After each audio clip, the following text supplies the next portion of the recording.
O, kaimiņam pagraba durvis vaļā. Jāiet skatīties, ko tas šis dara.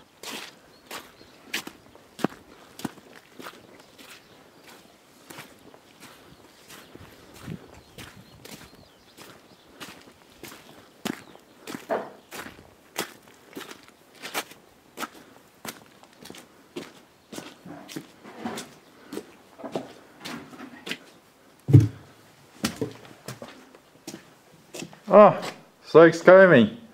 Sveiki, sveiki! Ko te tu pagrab ņemies tik skaistā laikā? Redz, pavasaris nāk. Redz, pavasaris nāk. Jātiek vaļā no vecās ražas. Kur tu te tik daudz kartupeļus liksi? Tu saproties, jau tas nav daudz. Ir jau tie, kas ir 10 hektāru un tā. Te jau, zin kā, lielveikalos atdot, tur viņam tās ķēdes lielveikali ir, ja? Šito, kur tam, man jau nav daudz, cik tas ir. Kur mēs mazie varam? Tikai tādā vietējā tirgu. Nu, mēģina kaut kā cīnās tur, zini, realizēt. Viss jau būtu labi. Bet, tu zini, ja būtu godīga konkurence, ja? Tā jau būtu normāli. Bet, nu, tā kā... Tu dzirdēji pa televizoru, kā tā aboltiņa teica par tiem latgaliešiem, kas ved to degvielu no Krievijas. Nedzirdēji? Nē, ko viņa teica? Kā? Tie ir marodieri. Saproties? Viņi nemaksā tos nodokļus no tās degvielas. Jā, no cigaretes un ko tur vēl, alkoholu viņi ved, jā. Tie ir morodieri, bet tas ir pupu mizas, teikšu. To labāk paskaties, kas mums darās šitajās te Latvijas tirgos. Vai tur zemnieki tirgo? Tur nav to zemnieku. Praktiski, gandrīz, vai tur 90% spekulanti. Es viņus vismaz tā saucu. Tie, kuri aizbrauc vairumtirdzniecības bāzē vai tajā nakts tirgo, nopērk dārzeņus, visus tos augļus un tirgo tie spekulanti. Un to viņi neredz. Tas ir 1000-kārt lielākus zaudējumus valstī izdara nekā tie, kas to degvielu ieved iekšā. Viņi, pirmkārt, nodokļus nekādus nemaksā. Uzņēmēja darbība nav reģistrēta. Viņi parāda mazu papīru, to te pašvaldības iedot lapeli, ka viņam ir tur kaut kāds 0,01 vai 0,02 tas zemes gabaliņš. Viņš sēž tirgot veselu, to cauru gadu. Katru dienu? Katru dienu gandrīz vai. Un viņš tirgo visus dārzeņus, kartupeļus. Mums vēl nav jaunie kartupeļi, viņš jau jaunos tirgo. Mums nav ne kāpostu, ne puķkāpostu, ne tomātu, ne gurķu. Viņi jau tos tirgo. Un to viņi neredz. Vai tas nav ekonomiskais terorisms? Pasaki. Un tas ir pa visu Latviju. Un tur ir miljoni, simtiem miljonu garām. Kāpēc viņi nereģistrē uzņēmēju darbību kaut kādu? Tad uzliktu to kases aparātu šito te un lūdzu, tirgo, pērc to preci, to dārzeni tajā vairumtirdzniecībā un tirgo. Viņam tā teica, ka to nakts tirgu attaisīt tikai tādēļ, ka tie iedzīvotāji lētāk var nopirkt vairumā. Tur izrādās, ka iepērkās spekulanti vairumā. Galvenais, ka tur brauc poļi, lietuvieši, un tur jau tie no vairumtirdzniecības bāzes arī brauc to nakts tirgu. Viņi tirgo Nīderlandes un vēl zina, ko viņi tur tirgo. Viņi pašu vēl. Nu jā. Vai tu viņi saka, ka tā ir Latvijas prece? Vai tā ne? Tie cilvēkam jau visu var iestāstīt. Latvijas, rekur, tagad tev rādīja, kur Mārupes gurķus šito te tikai, to taisīja, kā saka, gājienu pa to tirgu. Visu rakstīts tagad ir Polijas, tā Polijas.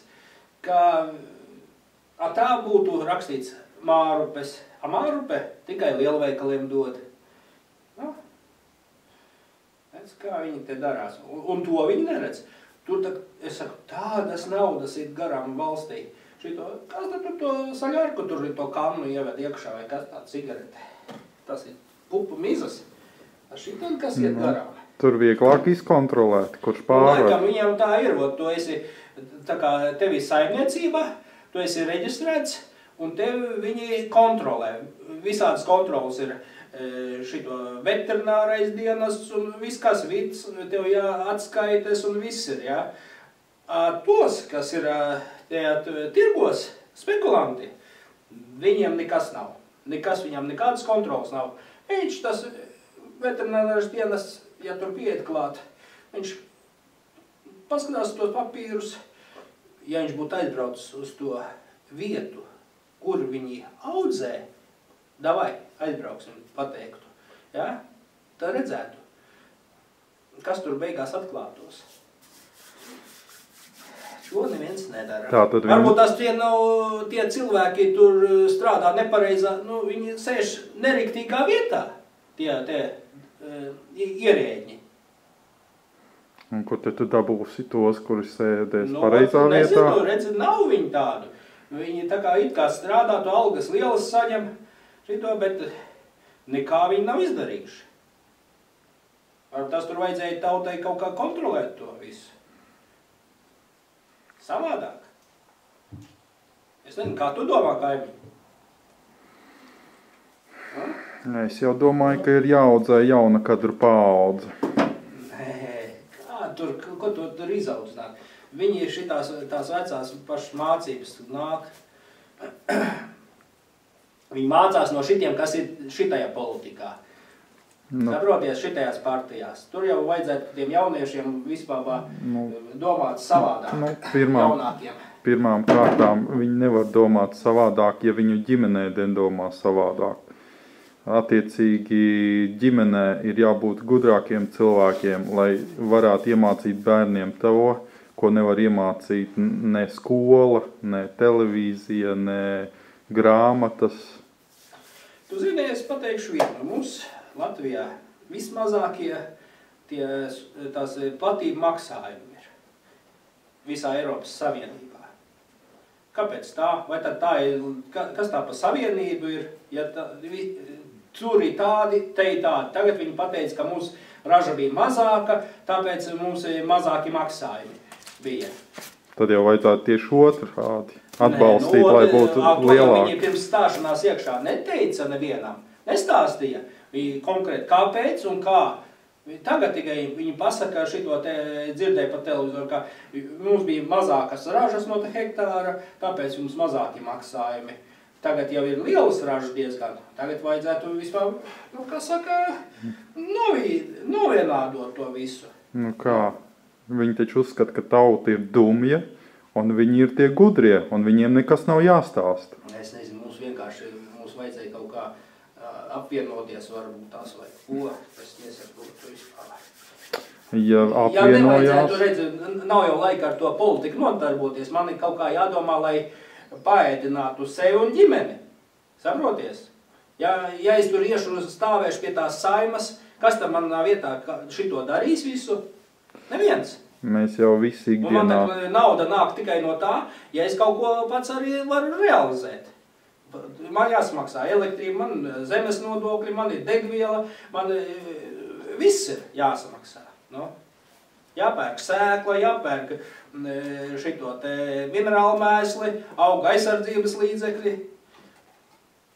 Saproties? Tur viss suns arī aprākts, pasties, tas zemnieks, ja? Pērk tos te viss, pērk, viņš traktoriem rezerves daļas, šito te, viņš dod darbu arī citiem. Bet spekulants, tas, kas nopērk poļu audzēto dārzenu, viņš šitai pārdot, nemaksā ne nodokli valstī, šito te ne kaut kāda ekonomika attīstās, tad viņš tikai iebāž naudu kabatā. Un viss. Un tā nauda aiziet uz Poliju, kā saka, tas preces vērtība. Tā nauda, nu labi, cik tas ilgi turpināsies, lūdzu, jau tas jau bija, šitien 20 gadu laikā mums jau bija krahs. Tagad iedev tos parādu, tos miljardus, jā, un cik tā viņi ilgi būs, ar ko tā viņi atpelnīsies, šitādi viņi atpelnīs to naudu, atdosi parādu, neatdos. Ja mēs neko neražosim, mums arī nekas nebūs, mēs ne parādus, neko neatdosim. Mēs vēl lielākā būsim, kā saka.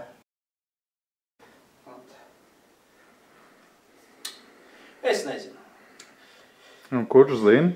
Jā, nu kurš zina, jā. Nu, laikam tāpēc, ka mēs esam, tā kā zini, katrs atsevišķi mēs esam, ja mēs kaut kā apvienotos kopā, un tad varbūt tās būtu savādāk. Mums arotbiedrība saimnieki necīnās par tautu. Tas tikai tā, viņi tur ar tiem politiķiem arī šuru buru. No, bet, lai apvienotos, ir jābūt kopējai idejai. Nu, nav jau kopējas idejas. Kas tad viņu radīs? Jā, nezinu. Nu, tu esi jaunāks, tad tev jārada to ideju. Jaunāks. Tad tev jāsāk kaut ko štukot. Nu, kā to visu labot. Kā krieviem ir tāds labs teiciens, nalamaļi drov. Jā, nalamaļi. Nu, labi, skatīsimies, ko varam darīt lietas labā. Nu, skaidrs ar tevi. Labi, strādā kaimiņi. Nu, iešu, baudīt dabu. Viesi paskatīt, drīz saulīte. Tagad sūlaiks. No. Es te varu ieliet kādu kļaus suliņu, negribu vienmēr, kur tepat koka ir tek. Labi, es te izlaidīšu vienu riņķī, tad atnākšu pēc sulas. Nu, davai. Nu, labi, tad Nu, davai. atā.